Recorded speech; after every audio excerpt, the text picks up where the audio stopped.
get to be with you today, Madison. These are the front lines in the battle for the future of our country. This is where the line has been drawn in the sand, and I am proud to stand with you today in solidarity. I'm here today as a patriot, as a taxpayer, as a former union member, and as the wife of a union member. What I have to say today, I say to our good, patriotic brothers and sisters who are in unions.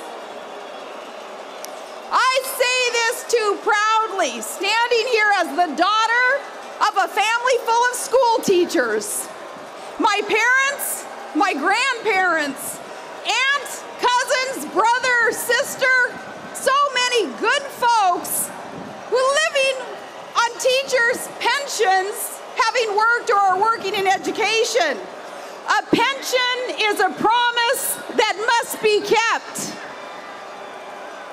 Now, your Governor Scott Walker understands this. He understands that states must be solvent in order to keep their promises. And that's what he's trying to do. He's not trying to hurt union members. Hey, folks, he's trying to save your jobs and your pensions. You know, but unfortunately, some of your union bosses don't understand this, and they don't care if union members have to be laid off. No, they want to protect their own power, and if that means forcing a governor to lay off union workers, then so be it. They've proven that. It's fine with them. But that's not real solidarity. Real solidarity means coming together for the common good. This Tea Party is real solidarity.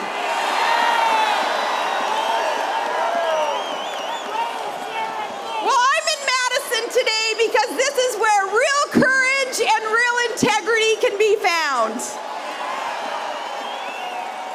Courage is your governor and your legislators standing strong in the face of death threats and thug tactics. Courage is you all standing there with them. You saw the forces aligned against fiscal reform. You saw the obstruction and the destruction. You saw these violent rent-a-mobs trash your capital and vandalize business. Madison, you held your ground.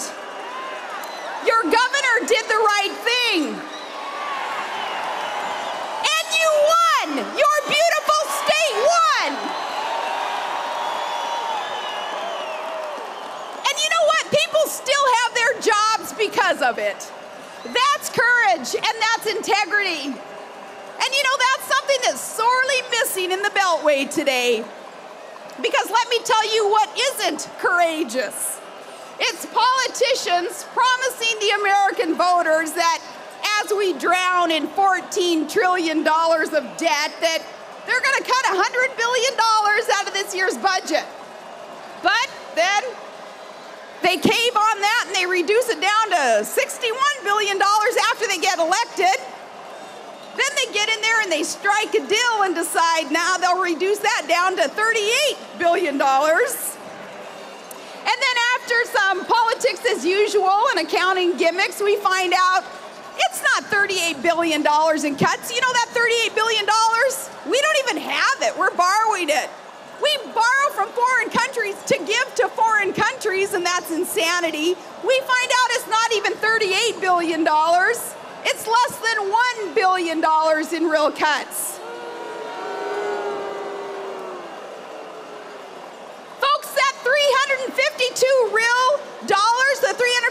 million in real cuts, that's more than the federal government's going to spend in the time that it takes us to hold this rally today.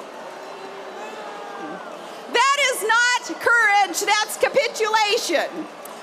Now, there is a lesson here in the Beltway Politico, something that they need to understand. The lesson comes from here in Madison. So, our lesson is to the GOP establishment first. And on the GOP establishment. What more can they say about us, you know?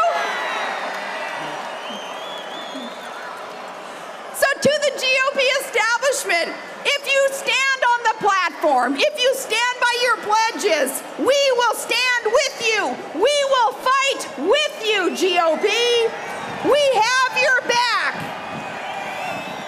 Together we will win because America will win. We didn't elect you just to rearrange the deck chairs on a sinking Titanic.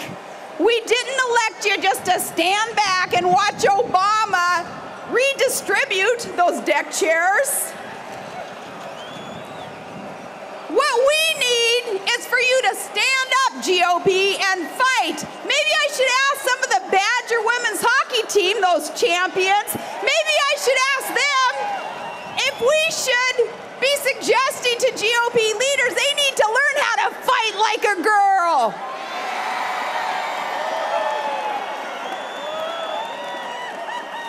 And speaking of President Obama, I think we ought to pay tribute to him today on this Tax Day Tea Party because really he's the inspiration for why it is that we're here today. That's right, the Tea Party movement wouldn't exist without Barack Obama.